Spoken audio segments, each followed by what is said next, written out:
Welcome back on the Anglers Extra pregame show. I'm Dominic Catronio. It's time for the Manager Show. John Schiffner joins us once again here in Game 11. The Bourne Braves coming to town.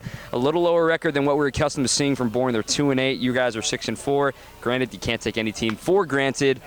What's it for you saying, look, records don't matter at this point? Every night you're facing an all-star team, a college all-star team.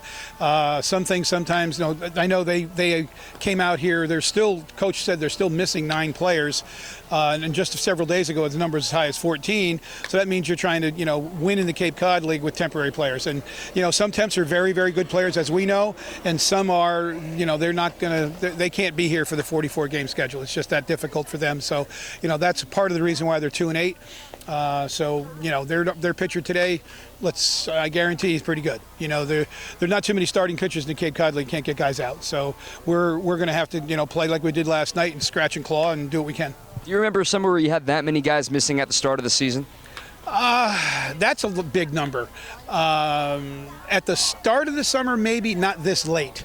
By the time the World Series is almost over, you're only missing a handful of guys. But to be missing 9 at this point, that's amazing. And that's good recruiting by Harvey, but also bad recruiting, But, he went after the right teams. And you look at the teams that are in the World Series, some of them are traditional powers and some aren't. So we try to find the best players we can. We sometimes think about, well, will they make it to the College World Series? Will they not? You see a number 1 seed like UCLA beat, and you're like, holy mackerel, that's, we didn't think Luke Persico would be here right now. So it's all part of the, flipping a coin, a lot of the recruiting and a lot of things that go on here.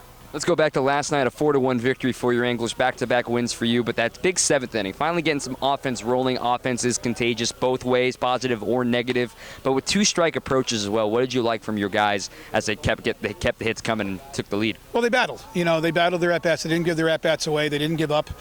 They made the pitcher throw. They weren't swinging at a lot of bad. Early on, we were. I mean, the starting pitcher threw an excellent game. He just pitched backwards the whole game. It was all change-ups and sliders and off speed, and then he'd sneak a fastball in there, and that's tough to hit. And we struggled with him. And then they bring in some of the other arms, and we had a little bit more success with those arms. But we battled hard. We didn't give the at bat up. We made sure that we shortened our stride up a little bit. We shortened up and just put the bat in the ball. And Craig fights off a nice pitch for the 2 RBIs. Short, fights off another pitch, gets it, hits a little line drive over the first baseman's head. That's good baseball right there. And then we played very good defense, and I can't say any. Jesse Adams was outstanding.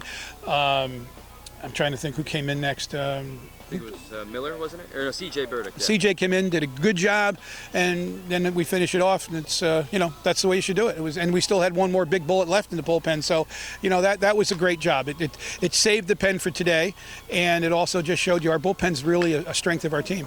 Well, you mentioned Will Craig. You brought him in as a pinch hitter in that 7th inning. As a manager, how many steps ahead are you before that point, and what played into bringing in Craig as a pinch hitter against a righty? Well, as far as how many steps ahead, you try to look a couple innings ahead, but we're pretty thin. I mean, we've only got 2 guys on the bench, and we will only carry 4 the rest of the summer. So, these guys are going to have to perform. Some teams will carry 5 and maybe 6 guys on the bench, and they'll have a lighter pitching staff. We're going to do the opposite. We're going to have a loaded pitching staff, and we're going to have a short bench. But last night we were down to, Will was the last guy.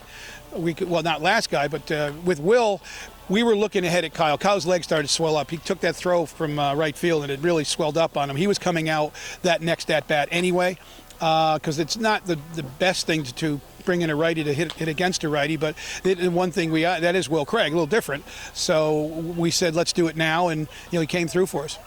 With that kind of decision, is it kind of, yes, I'm giving this guy an off day, but in the back of your head, he's going to be available for you? Absolutely, and you tell them that. Unless somebody's really banged up and you don't want them to play because they could further injure themselves, everybody's on deck. All hands on deck, even though you're taking a night off.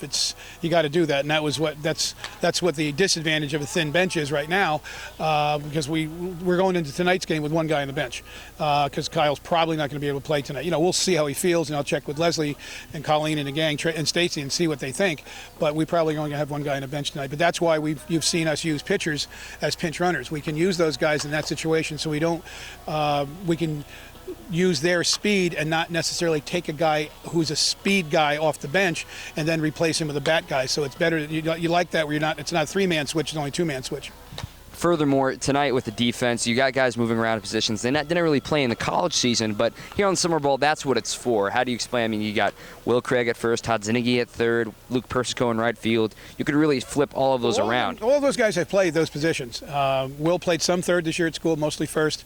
We're trying to get him some work at third base because it just, make him a better, better draft possibly if he can play the corners. Persico played outfield early in the season, then went over to first base, so that's an advantage for us that he can play those two positions. And the same with Todd. Todd played both second and third. He could even give spells at shortstop for a game, and we've seen how Short can play third or second. Brooksy can play all three of the infield positions. So we feel comfortable with those guys at any one of those positions, and that gives us versatility. And Mondu can go out and play left field. He played a lot of outfield as a freshman. He played strictly second base this year, but he's been in the outfield. It's not like it's a foreign place to him.